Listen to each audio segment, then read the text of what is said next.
পরীক্ষায় A B C D, তারপর হঠাৎ এফ কেন? ই কোথায় গেল? অনেকেই মনে করেন ইংরেজি বর্ণমালায় এ এর পর বি সি ডি তারপর ই থাকার কথা।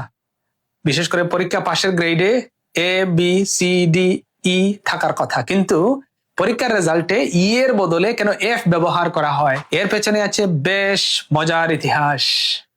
1897 সালে যুক্তরাষ্ট্রের মাউন্ট হলিওক কলেজে প্রথম দিকের গ্রেডিং সিস্টেমে এ বি সি ডি এবং ই ব্যবহার করা হতো।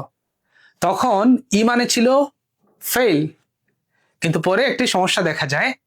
অনেকেই ই দেখে ভাবতেন এটা হয়তো এক্সেলেন্ট বা ইনাফ, এ ধরনের পাসিং কোনো গ্রেড।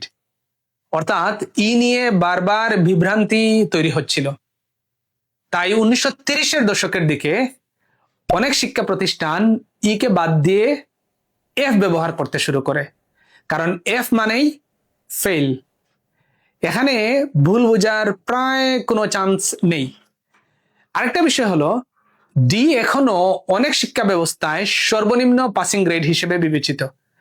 অর্থাৎ ডি পেলেও কোনোভাবে পাস করা যায়, কিন্তু এফ মানে হলো নির্দিষ্ট মানদণ্ডে পৌঁছানো হয়নি, এই স্টুডেন্ট তার কাঙ্ক্ষিত রেজাল্ট করতে পারেননি, বিলো পার। তবে মজার বিষয় হচ্ছে, সব দেশে একই নিয়ম অনুসরণ করা হয় না বা হচ্ছে না। এখনো যুক্তরাজ্য সহ কিছু শিক্ষা বোর্ডে নির্দিষ্ট ক্ষেত্রে ই গ্রেড ব্যবহার করা হয়। অর্থাৎ ই পুরো পৃথিবী থেকে এখনো হারিয়ে যায়নি, শুধু অনেক আধুনিক গ্রেডিং সিস্টেমে এফ এর ব্যবহার অনেক বেশি জনপ্রিয় হয়ে গিয়েছে।